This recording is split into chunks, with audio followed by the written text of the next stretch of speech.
નમસ્કાર મિત્રો, ધોરણ 9 સામાજિક વિજ્ઞાનમાં ફરીથી આપનું સ્વાગત છે. મિત્રો, આજે આપણે અભ્યાસક્રમ મુજબ આગળનો જે 17મો પાઠ છે એ ચાલુ કરવાનો છે. એનું નામ છે કુદરતી વનસ્પતિ. પણ એના પહેલાં આપણે 16મો પાઠ જોયો તો આબોહવા, અને એમાં તમને કોમેન્ટ બોક્સમાં પ્રશ્ન પૂછ્યો કે ભારતમાં ચોમાસાની શરૂઆત કયા રાજ્યથી થાય છે? તો ભારતની ચોમાસાની શરૂઆત કેરળથી થાય છે. જૂન મહિનામાં કેરળમાં વરસાદ ચાલુ થઈ જાય છે. જવાબ આપનાર તમામ વિદ્યાર્થીઓને ખૂબ ખૂબ શુભકામનાઓ. મિત્રો, આજે આપણે અભ્યાસક્રમનો જે 17મો પાઠ છે કુદરતી વનસ્પતિ, બહુ સારો પાઠ છે. 4 ગુણનો પ્રશ્ન પાઠમાંથી વારંવાર પરીક્ષામાં પૂછાતું હોય છે. કુદરતી વનસ્પતિ, એક આપણને પ્રશ્ન ઉદ્ભવે છે કે કુદરતી વનસ્પતિ એટલે શું? તો કુદરતી વનસ્પતિ એટલે માનવીની સહાયતા વગર, એની વ્યાખ્યા પહેલા ખાલી આપણે સજોડ કરીએ. માનવીની સહાયતા વગર ઉગી નીકળતી બિનજરૂરી વનસ્પતિને કુદરતી વનસ્પતિ કહે છે. પછી એ જરૂરી પણ બને છે. એવું જરૂરી નથી કે બિનજરૂરી, પણ બિનજરૂરી એટલે એનું કોઈ જગ્યાએ કોઈ રોપો ન રોપ્યો હોય, એને કોઈ પિયત ન કર્યું હોય, એની માવજત ન કરી હોય, છતાંય મોટું થાય છે, એને કુદરતી વનસ્પતિ કહે છે. તો આવો જ એક પાઠ આપણે ભણવાનો છે વનસ્પતિ વિશે. વનસ્પતિ એ માનવીના જીવન સાથે એક અમૂલ્ય ફાળો રહ્યો છે વનસ્પતિનો. કારણ કે માનવી જન્મથી મૃત્યુ પર્યાપ્ત સુધી એ વનસ્પતિના જે પારિવારિક જે ઉપયોગો છે એ ઉપયોગો કરતો રહ્યો છે, અને વનસ્પતિ સાથેનું જે જીવન છે એ ગૂંથાયેલું છે. જેમ કે આપણે શ્વાસોશ્વાસની પ્રક્રિયા લઈએ છીએ ઓક્સિજનની, તો એ પણ વનસ્પતિ ઓક્સિજન છોડે છે, એના આધારે લઈએ, એ પણ આપણું જીવન સંકળાયેલું છે. આપણે જન્મથી મૃત્યુ પર્યાપ્ત સુધી જે જીવન જરૂરી સાધન સામગ્રીઓનો ઉપયોગ કરીએ છીએ, એમાંથી ઘણી સાધન સામગ્રીઓ એવી છે કે જે વનસ્પતિમાંથી બનેલી છે. તો આ એમ કહી શકાય કે વનસ્પતિ એ માનવી સાથેના જીવન સાથે એનો અમૂલ્ય ફળો રહેલો છે, અને માનવ જીવનને એક મહત્વનું અંગ છે એવું કહી શકાય. માનવ જીવનનું એના જીવન માટેનું એક મહત્વ ખૂબ રહેલું છે વનસ્પતિ. અને એના ઉપરથી તો એક તમને ટૂંકમાં યાદ કરાવું કે હરિ ભરવાડ નામના કલાકારે ગીત ગાયું હતું, જીતે બી લકડી મરતે બી લકડી દેખ તમાશા લકડી કા. અને એ ભજનને સાર્થક કરતો આ પાઠ છે કુદરતી વનસ્પતિ. જીવનથી મૃત્યુ પર્યાપ્ત સુધી માનવી એ વનસ્પતિના પારિવારિક ઉપયોગ કરતો રહ્યો છે. અને એવો જ આપણો જે પાઠ છે વનસ્પતિ વિશેનો અભ્યાસ કરવાનો છે. ભારત એ વૈવિધ્યસભર વનસ્પતિ ધરાવે છે, વિવિધતા છે ભારત. આપણે આગળ આબોહવાના પાઠમાં જોયું કે આબોહવા ભારતની કેવી છે, તો આબોહવા મોસમી છે, મોસમ પ્રમાણે બદલાય છે. અને એ મોસમી આબોહવાના કારણે ઘણા બધા હવામાનમાં ફેરફારો થાય છે, અને ફેરફારોને લીધે અલગ અલગ જગ્યાએ અલગ અલગ વનસ્પતિ જોવા મળે છે. અને રણ પ્રદેશ, જંગલ જે મેદાની પ્રદેશ છે, પર્વતીય વિસ્તાર છે, દરિયા કિનારો છે, ઉચ્ચ પ્રદેશ છે, આમ અલગ અલગ વિસ્તારોમાં જે અલગ અલગ પ્રકારની વનસ્પતિ જોવા મળે છે એને વૈવિધ્યસભર વનસ્પતિ જીવન કહેવાય છે. વિવિધતા છે, આ વનસ્પતિની વિવિધતા છે, અને વૈવિધ્યસભર વનસ્પતિ ભારતમાં જોવા મળે છે. એનું મુખ્ય કારણ શું છે? તો એની પાછળ ઘણા બધા કારણો છે, આગળ આપણે જોઈશું. પણ આવી વિવિધતા છે કે દાખલા તરીકે જમ્મુ કાશ્મીરમાં ઠંડો સમપ્રદેશ છે, એકદમ ઠંડી પડે છે, તો ત્યાં સફરજન થાય છે. દરિયા કિનારો છે તો ત્યાં મેંગ્રોવના જંગલો જોવા મળે છે. તો રણ પ્રદેશમાં થોર જોવા મળે છે. આ અલગ અલગ વિવિધતા છે, અને આ વિવિધતાની દ્રષ્ટિએ ભારત વિશ્વમાં 10મું સ્થાન ધરાવે છે. ભારત કરતા 9 દેશો એવા છે કે ભારત કરતાં વધારે વિવિધતા ધરાવે છે હવામાનના કારણે. તો ભારત 10મું સ્થાન ધરાવે છે. અને એશિયાની વાત કરીએ તો એશિયા ખંડમાં જે આપણા 7 ભૂમિખંડો છે તે પૈકી એશિયા, અને એશિયા ખંડમાં પણ ભારત વનસ્પતિની વિવિધતાની દ્રષ્ટિએ ચોથો ક્રમાંક ધરાવે છે. વિશ્વમાં 10મો, જ્યારે એશિયામાં ચોથો ક્રમાંક ધરાવે છે. એક વાક્યમાં પ્રશ્ન પૂછાય તો ધ્યાન રાખજો. વનસ્પતિની વિવિધતાની દ્રષ્ટિએ ભારત વિશ્વમાં 10મું સ્થાન ધરાવે છે અને એશિયામાં ચોથું સ્થાન ધરાવે છે. આ ભારતની વનસ્પતિની વિવિધતા છે. મિત્રો, જંગલ એટલે શું? આપણને વારંવાર પ્રશ્ન ઉદ્ભવે છે કે જંગલ એટલે શું? તો વૃક્ષોનો સમૂહ એટલે જંગલ. વૃક્ષોનો સમૂહ, વૃક્ષોનો ઝુંડ ઉભું એને આપણે જંગલ કહીએ છીએ. વૃક્ષોના સમૂહને જંગલ કહીએ છીએ.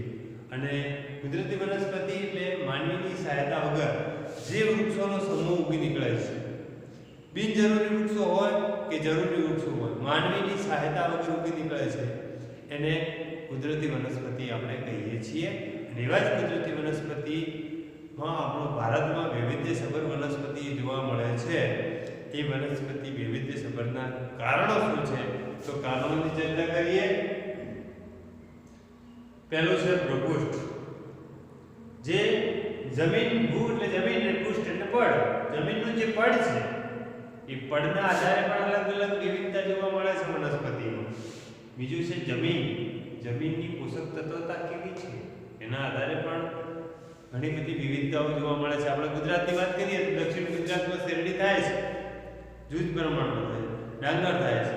આપણે ઉત્તર ગુજરાતમાં નથી થતી. તો એ જમીનની જે પોષક તત્વતા છે એના આધારે છે. લોહ તત્વ છે. એના પછી તાપમાન. કેટલું તાપમાન છે, વધુ ગરમી પડતી હોય તો ત્યાં કેવી વનસ્પતિ નીકળે અથવા કેવી વનસ્પતિનો ઉછેર થાય. ઓછું તાપમાન હોય ત્યાં કેવી વનસ્પતિ ઉછરે, એને તાપમાનને આધારે તેનો ઉછેર થતો હોય છે. એ પણ જવાબદાર કારણ છે. સૂર્યપ્રકાશ, એ પણ વરસાદનું પ્રમાણ, એ પણ જવાબદાર છે. અને ભેજ, જમીનમાં ભેજ કેટલા પ્રમાણમાં છે એના આધારે પણ વનસ્પતિની જે ઉછેર છે એ થતો હોય છે. તો આ વનસ્પતિ વૈવિધ્યસભરતાના કારણો છે, વિવિધતાના કારણો છે. તો કયા કયા કારણો છે? તો ભૂપૃષ્ઠ, જમીનનું પડ, જમીન, એના પછી તાપમાન, સૂર્યપ્રકાશ, વરસાદનું પ્રમાણ અને ભેજ. આ 6 કારણોથી વનસ્પતિમાં વિવિધતા જોવા મળે છે. અને એ વિવિધતામાં આપણે ઘણી બધી અલગ અલગ વિવિધતા આપણા દેશમાં છે. દાખલા તરીકે વરસાદના પ્રમાણની વાત કરીએ તો મિઝોરમ, મેઘાલયમાં સૌથી વધારે વરસાદ પડે છે. તો ત્યાં વરસાદી જંગલો છે. રણ પ્રદેશમાં એકદમ ઓછો વરસાદ પડે છે. તો ત્યાં થોરો ઉગે છે. થોર છે, કોઈ નારિયેળના વૃક્ષો હોય, ઓછું પાણી જોઈતું હોય, આવા વૃક્ષો જોવા મળે છે. તો અમુક જગ્યાએ જે ખજૂરીના, નારિયેળ તો દરિયા કિનારે, ખજૂરીના વૃક્ષો હોય રણ પ્રદેશમાં, તો એમને પાણીની માત્રા ઓછી જોઈતી હોય છે અને એના કારણે ત્યાં થતા હોય છે. તો નારિયેળની, ખજૂરીની વાત કરીએ તો એનું તાપમાન વધારે તાપમાનમાં પણ એ ટકી શકે છે. જ્યારે સફરજનનો છોડ છે, ઝાડ છે, એ એકદમ એને વરસાદે વધારે જોઈએ, વાતાવરણ ઠંડુ જોઈએ, સૂર્યપ્રકાશ બિલકુલ ઓછા પ્રમાણમાં જોઈએ. આ બધી જે વિવિધતાઓ છે અને એ વિવિધતાઓને ધ્યાનમાં રાખી અને આપણા દેશમાં અલગ અલગ વૈવિધ્યસભર વનસ્પતિઓ જોવા મળે છે. મિત્રો, આગળ વાત કરીએ કે આપણા ભારતમાં વિવિધતા તો છે વનસ્પતિમાં, પણ એમાંય વાત કરીએ કે 15,000 પ્રકારના વૃક્ષો જોવા મળે છે ભારતમાં. 15,000 પ્રકારના અલગ અલગ વૃક્ષો છે અને ફૂલ છોડ, અને 15,000 પ્રકારના ફૂલ છોડ ધરાવતો આપણો દેશ છે. 15 જે આપણે ગલગોટો છે, ગુલાબ છે, ચંપો છે, અલગ અલગ જે બારમાસી છે, અલગ અલગ ફૂલ છોડો છે. એ ફૂલ છોડોની વાત કરીએ તો 15,000 પ્રકારના ફૂલ છોડ ભારત દેશમાં થાય છે. અને જે વિશ્વના જે ફૂલ છોડો થાય છે ને એનું પ્રમાણ ગોતીએ તો એના 6% છે. વિશ્વમાં કુલ જે ફૂલ છોડો થાય છે એ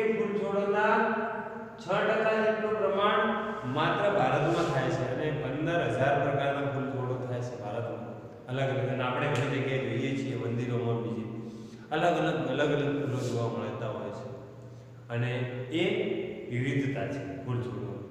5000 પ્રકારના તો વૃક્ષો જોવા મળે છે આપણા ભારતમાં. 5000 પ્રકારના વૃક્ષો જોવા મળે છે અને એમાંથી 450 જાતના તો વેપારની દ્રષ્ટિએ જે લાકડાનો વેપાર થાય છે એવા વૃક્ષો છે. 5000 ના વૃક્ષ જે અલગ અલગ પ્રકાર જોવા મળે છે વૃક્ષોના, એમાંથી 450 વૃક્ષો એવા છે કે જેનો વેપાર થાય છે. જેનો વેપાર થાય છે કે અહીંયાથી દાખલા તરીકે ચંદન છે તો ચંદન એ મોંઘુદાટ વસ્તુ છે તો એને વિદેશમાં એનો આયાત કરતા હોય છે વિદેશીઓ, એટલે આપણે અહીંયાથી નિકાસ કરતા હોઈએ છીએ. તો આવા 450 જાતના વૃક્ષો જેનો વેપાર થાય છે. બીજી વાત કરીએ તો ભારતમાં 2000 પ્રકારના ઔષધિ વૃક્ષો છે. ભારતમાં અલગ અલગ જો આપણે વાત કરીએ કે દાખલા તરીકે પતંજલિ છે, અલગ અલગ જે આ કોરોનાની મહામારીમાં પણ કાળા મરી છે, તજ છે, લવિંગ છે, આ બધાનો ઉકાળો કરીને આપણને પીવાનું કહે છે. તો એ બધી ઔષધિઓ આપણા ભારતમાં થાય છે અને વિશ્વને પણ ભારત ઉપર આશા છે કે ભારતમાં અલગ અલગ પ્રકારના 2000 પ્રકારના ઔષધિ વૃક્ષો જોવા મળે છે ભારતમાં. અને એ ઔષધિ વૃક્ષોથી માનવીનું જે શરીર છે એ ઔષધિ વૃક્ષોના જે અલગ અલગ ફૂલ છોડ છે અથવા એનો બીજ છે એ અથવા એનો કોઈ પણ ભાગ છે એ એના શરીરમાં એ એકદમ પોઝિટિવ ફાયદો કરતો હોય છે, એકદમ સકારાત્મક બદલાવ લાવતો હોય છે શરીર. અને એના કારણે જે આપણા દેશમાં જે અલગ અલગ પતંજલિની જે પ્રોડક્ટો બને છે એ આયુર્વેદિક પ્રોડક્ટો છે. એ આયુર્વેદિક પ્રોડક્ટો આ 2000 પ્રકારના ઔષધિ વૃક્ષો છે એમાંથી બનાવવામાં આવે છે અને જે આપણા શરીર માટે સકારાત્મક કહી શકાય એવા હોય છે. અપુષ્પ વનસ્પતિની વાત કરીએ, અપુષ્પ જેના ઉપર પુષ્પ નથી આવતું એવા તો હંસરાજ છે, શેવાળ છે, પછી કુંજઈ છે, એવી ઘણી બધી વનસ્પતિ છે કે જે હંસરાજ અને શેવાળના જેવી વનસ્પતિ છે અપુષ્પ વનસ્પતિ, એ તો માત્ર ભારતમાં જોવા મળે છે, બીજા કોઈ દેશોમાં જોવા મળતી નથી, બીજા કોઈ ખંડમાં જોવા મળતી નથી. એવી વિવિધતા ધરાવતો આપણો દેશ અને એના કારણે જે આપણે વૈવિધ્યસભર વનસ્પતિ જોવા મળે છે અને વિવિધતાના કારણે એમાં ચાહે ફૂલછોડ હોય, ઔષધીય વનસ્પતિ હોય, વૃક્ષો હોય, વેપારી વૃક્ષો હોય, આ બધી જગ્યાએ આ જે આપણા દેશની જે આબોહવા છે, તાપમાન છે, તાપમાનના લીધે વિવિધતા જોવા મળે છે. અને આવો વિવિધતા ધરાવતો આપણો દેશ એશિયામાં 4થું અને વિશ્વમાં 10મું સ્થાન ધરાવે છે અને એ આપણા માટે ગૌરવની બાબત છે. અને આવીને આવી આપણે ગૌરવની લાગણી રાખવી છે તો નવા વૃક્ષો ઉછેર કરતા જવું પડશે. તો જ જંગલનો વ્યાપ વધશે, કુદરતી વનસ્પતિઓનો વ્યાપ વધશે અને આપણે ગૌરવ અનુભવતા થઈશું. ઓક્સિજનની માત્રા મળશે, વરસાદ આવશે, આ તમામ બાબતો આપણે એનો ઉછેર કરીશું તો અને તો જ આપણને મળતી રહેશે. જો આગળ વાત કરીએ કુદરતી વનસ્પતિના પ્રકારો. અત્યારે આપણે કુદરતી વનસ્પતિની ચર્ચા કરતા હતા. હવે કુદરતી વનસ્પતિના પ્રકારો, તો જે કુદરતી વનસ્પતિના પ્રકારો છે એમાં અલગ અલગ પ્રકારો છે. કોઈ જગ્યાએ વરસાદી જંગલો હોય, કોઈ જગ્યાએ ખરાબ હોય, કોઈ જગ્યાએ કાંટાળા જંગલો હોય, કોઈ જગ્યાએ ઠંડા આબોહવામાં જંગલો જોવા મળતા હોય, તો કોઈ જગ્યાએ મેંગ્રોવના જંગલો જોવા મળે છે. તો આ બધી વિવિધતાના કારણે આપણે આ વનસ્પતિમાં વિવિધતા જોવા મળે છે. અને એમાં સૌથી પહેલા વરસાદી જંગલ હોય, ખરાબ હોય કે કાંટાળા હોય, આ બધા અલગ અલગ પ્રકારો છે ને એના કારણે આપણે આવી વિવિધતા વનસ્પતિમાં લાવી શક્યા છીએ.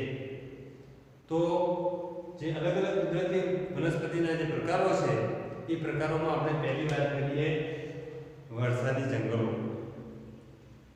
તો વરસાદી જંગલો એટલે ઉષ્ણકટિબંધ એટલે ભેજવાળું વાતાવરણ હોય અને તાપમાન પણ સારું હોય, એકદમ ઠંડુ અને વિષમ બંને આબોહવા ધરાવતું, જેને ઉષ્ણકટિબંધ કહેવાય.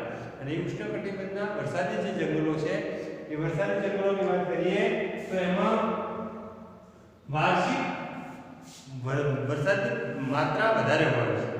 વાર્ષિક 200 સેન્ટીમીટર જેટલો વરસાદ પડે છે.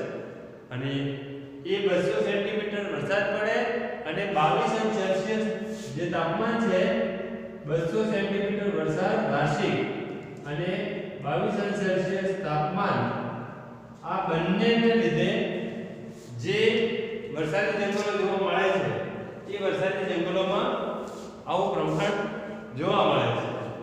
હવે પશ્ચિમ ઘાટમાં